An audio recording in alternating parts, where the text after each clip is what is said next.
নমস্কার বন্ধুরা, প্রিয়াঙ্কা বালা YouTube channel থেকে তোমাদের সবাইকে জানাই অনেক অনেক স্বাগত। তোমরা সবাই কেমন আছো? আশা করছি যে তোমরা সবাই ভালো আছো, আর আমিও কিন্তু খুব খুব ভালো আছি।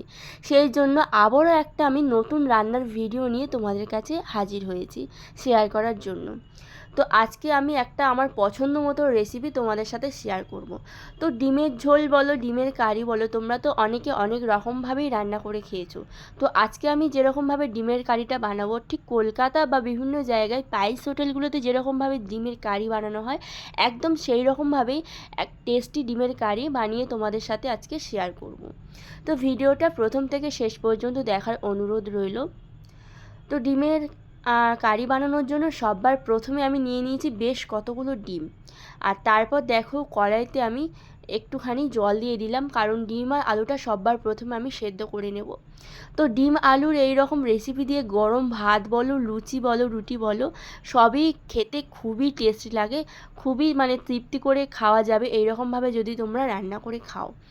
তো দেখো একে একে আমি ডিমগুলো সব কড়াইতে দিলাম। তারপর আমি মিডিয়াম সাইজ করে আলু কেটে নিয়েছি। তো ডিমের আলু নর্মালি যেরকমই কাটা হয় সেরকমভাবেই কেটে নিয়েছি। তো সেটাকে আমি ডিমের সাইডে সাইডে দিলাম। তো ডিম আলুটাকে সবার প্রথমে আমি ভালো করে সেদ্ধ করে নেব। তো মিডিয়ামভাবে সেদ্ধ করব, খুব বেশি বয়েল হলে কিন্তু একেবারেই ভেঙে যেতে পারে। তো এখন দেখো আমার অনেকটাই আলু ডিম সেদ্ধ হয়ে গিয়েছে। তো তোমরা দেখেই বুঝতেই পারছো যে ডিমগুলো মাঝখান থেকে ফেটে ফেটে গিয়েছে, তার মানে ভালোই বয়েল হয়েছে। তো এখন আমি ডিম আলুটা একটা পাত্রের মধ্যে দিয়ে জল ঝরিয়ে নেব। তো তারপর দেখো ডিমটাকে আমি সুন্দর করে ছাড়িয়ে নিয়েছি। তো ছাড়িয়ে নিয়ে একটা পাত্রের মধ্যে আমি রাখলাম। তো দেখো সব কটা ডিম আমি এইভাবে ছাড়িয়ে নিয়েছি আস্তে আস্তে। এরপর আমি কড়াইতে তেল দিয়ে দিলাম। তেলটা খুব ভালোভাবে গরম হয়ে গেলে একে একে আমি ছাড়িয়ে রাখা ডিমগুলো দিলাম। তারপর আর কি একটুখানি হলুদ গুঁড়ো দিলাম, দিয়ে হালকা করে নাড়াচাড়া করার পর সাথে সাথেই দিয়ে দেবো পরিমাণ মতো এখানে লবণ। তো ডিম যতগুলো সেই পরিমাণ অনুযায়ী আমি একটুখানি লবণ দিয়ে দিলাম। আর লবণ আর হলুদ গুঁড়ো তাড়াতাড়ি দিলে ডিম কিন্তু ছিটকে একেবারেই গায়ে আসে না। তো যার জন্য আমি তাড়াহুড়ো করে এটা দিলাম।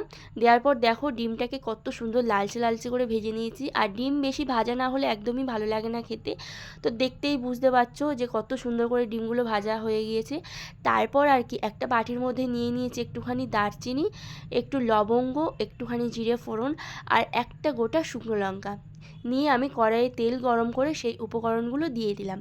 দিয়ে হালকা আঁচে উপকরণটাকে একটুখানি ফ্রাই করে নিলাম। আর এখানে 3খানা বড় বড় সাইজের পেঁয়াজ আমি ছোট্ট ছোট্ট করে কুচিয়ে নিয়েছি।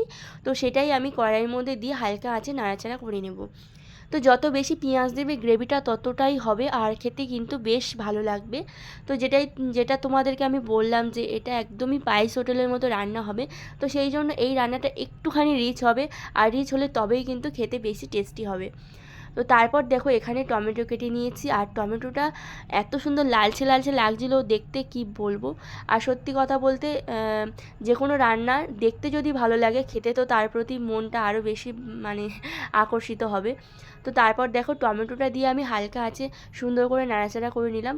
আর এদিকে দেখো আমি মিক্সিতে বেশ কয়েকটা রসুন আর আদা পেস্ট করে নিয়েছি, তো সেটাই দিলাম।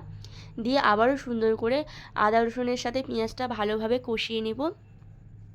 তো প্রায় 2 মিনিট থেকে 3 মিনিট আমি গ্যাসের ফ্লেমটা একটু মিডিয়াম রেখে সুন্দর করে আদাটা কষিয়ে নিলাম। তারপর আর কি দিয়ে দিলাম পরিমাণ মতো হলুদ গুঁড়ো, কাশ্মীরি লঙ্কার গুঁড়ো, 1 চামচ মতো দিলাম জিরের গুঁড়ো, দিয়ে মশলাটা ভালোভাবে রেডি করে নেব। তো এখন দেখো মশলাটা পুরোপুরিভাবে রেডি হয়ে গিয়েছে। তো আগের থেকে যে আলুটা আমি সেদ্ধ করে রেখেছিলাম সেটাই দিয়ে দেবো। আর হ্যাঁ, তার আগে একটুখানি চিনি দিলাম, তার কারণ চিনি দিলে রান্নার টেস্টের ব্যালেন্সটা একেবারেই ঠিকঠাক থাকে। তারপর আমি এখানে দিয়ে দিলাম অর্ধেক সেদ্ধ করা আলু, দিয়ে আমি হালকা আঁচে আবারও সুন্দর করে নাড়াচাড়া করে নেব। 3 থেকে 4 মিনিট এরকম নাড়াচাড়া করার পর দিয়ে দিলাম পরিমাণ মতো একটু লবণ। তো তোমরা এখানে তোমাদের পরিমাণ অনুযায়ী যে কোনো মশলা দিয়ে দিও। তো আমি এখানে যতটুকু আমার মশলা লাগবে ততটুকু দিয়ে আমি রান্নাটা করছি। তো তারপর সুন্দর করে কষিয়ে নিলাম, ডিমটাও দিয়ে দিলাম। তো এরপর আমি একদম সামান্য পরিমাণ জল দেবো। তার কারণ এই রান্নাটা একটুখানি মাখা মাখা বানাবো আমি। তোমাদের যেহেতু আগেই বলেছি এটা একটু গ্রেভি টাইপের বানাবো, স্পাইস হোটেলের ঠিক যেরকমভাবে ডিম আলুর তরকারি রান্না হয় ঠিক সেই রকমভাবে। তো জলটা দিয়ে আমি ভালো করে ফুটিয়ে নেব। তো টকবগিয়ে ডিমটা ফুটে গিয়েছে, দেখো কত সুন্দর দেখতেও লাগছে আর গন্ধও খুব সুন্দর বেরিয়ে গিয়েছে। তো এখন আমি উপর থেকে ছড়িয়ে দেব সানরাইজের গরম মশলার গুঁড়ো। তো তোমরা এখানে বাটা গরম মশলা থাকলে সেটাও দিতে পারো, সেটা দিলে আরও বেশি টেস্ট হয়। তো যেহেতু আমার এখানে বাটা গরম মশলা ছিল না, সেই জন্য গুঁড়ো গরম মশলাটাই দিলাম। তারপর এক্কেবারে ডিম আলুর গ্রেভি পুরো কমপ্লিট। তো এখন গরম গরম ভাতের সাথে বা রুটি বলো, পরোটা বলো, যার সাথেই বলো না কেন, এরকম ডিম আলুর গ্রেভি দিয়ে ঝোল যদি মানে কাউকে দেওয়া হয়, সে কিন্তু আঙুল চেটে পুটে খাবে। তো আমার এই রান্নার ভিডিওগুলো তোমাদের কেমন লাগছে অবশ্যই তোমরা কমেন্ট সেকশানে কমেন্ট করে জানাবে। আর ভিডিওগুলো যদি ভালো লেগে থাকে লাইক অ্যান্ড সাবস্ক্রাইব করে পাশে থাকার অনুরোধ রইল। তো আজকের এই পর্যন্ত, সবাই সুস্থ থেকো, ভালো থেকো, টাটা।